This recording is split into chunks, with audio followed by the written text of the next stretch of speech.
안녕하세요. 2021년도 1학기 지역선도대학 육성사업단 홍보 서포터즈를 맡고 있는 보건대학교 한병주입니다. 오늘 소개해드릴 내용은 대전, 세종, 충남 지역 소재에 있는 공기업인 한국수자원공사, 한국철도공사, 한국조폐공사 3개 기업에 입사하기 위해 준비해야 할 내용에 대해 잡코리아와 각 기업의 채용 공고를 토대로 알려드리겠습니다. 일단 첫 번째로 한국수자원공사입니다. K-워터라고 불리우는 한국수자원공사는 별도의 가산점을 받기 힘든데 그 이유가 바로 기술사 자격증과 행정 자격증 중 변호사, 공인회계사, 세무사 같이 대학을 졸업 후 취득하기 힘든 자격증에 대한 내용만 5대 전문 자격증으로 취급을 하기 때문인데요. 그만큼 자기소개서나 NCS 직업기초능력평가, 역량 면접으로 직무 능력을 중심으로 채용한다고 합니다. 하지만 직무 능력 중심으로 채용을 한다고 해도 지원 자격이 있는데 바로 어학 요건입니다. 한국수자원공사는 토익 700점 이상 또는 토익 스피킹 130점 이상 소지자만 지원을 할 수 있다고 하니 한국수자원공사에 지원하고 싶으신 분들은 토익을 미리미리 챙기셔야 할 것 같아요.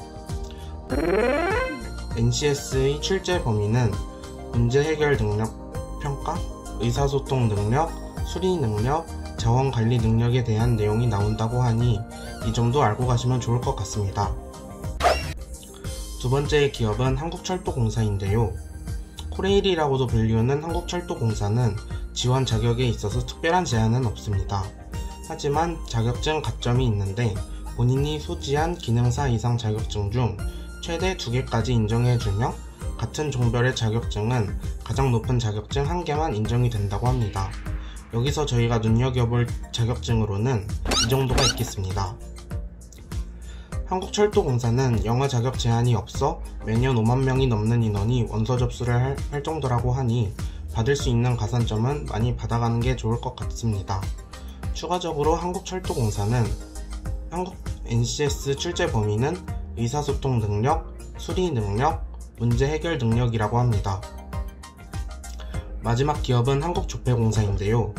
한국조폐공사는 지원 자격에는 특별한 제한은 없지만 1차 전형 100점 만점 중 30점이 영어 성적이 들어간다고 합니다. 공인 영어 시험인 토익 만점 기준으로 점수를 환산한다고 하니 토익 점수가 높을수록 점수를 많이 받아갈 수 있다고 합니다.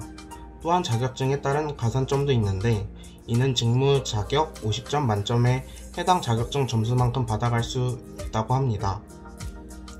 그리고 AI로 자기소개서를 검사한다고 하니 무의미한 단어 나열이나 공사 명칭, 오기명 등의 실수는 없어야겠죠? 그리고 위에 2개 공사와는 다르게 별도의 전공시험이 없다는 부분도 체크하시면 좋을 것 같습니다. 추가적으로 한국조폐공사의 NCS 출제 범위는 의사소통, 문제 해결, 수리, 자원관리라고 합니다. 한국철도공사를 제외한 대부분의 공기업이 영어 점수를 지원 자격이나 평가 영역으로 두고 있으니 토익은 필수적으로 준비를 해야 할 것 같습니다. 마찬가지로 기사 이상의 자격증도 가산점이 높은 편에 속하니 취득하는 게 유리할 것 같은데 그 중에서도 전공과 관련이 없는 과를 나와도 응시할 수 있는 정보처리 기사를 많은 분들이 준비를 하고 계십니다. 기사 자격증이라는 네임드에 걸맞게 시험 범위 또한 상당한데 당연하게도 모든 분들이 열심히 공부해야겠지만 내가 단기간에 실기까지 합격을 해야겠다 이렇게 마음먹으신 분들은 필기시험 공부하실 때 실기 범위에 포함되는 과목은 좀 더 자세히 공부해두는 것을 추천드려요. 필기와 실기 시험 범위가 겹치는 부분은 이렇습니다. 이상으로 DSC 소재 공기업 중 한국수자원공사, 한국철도공사, 한국조폐공사에 대한 내용이었습니다.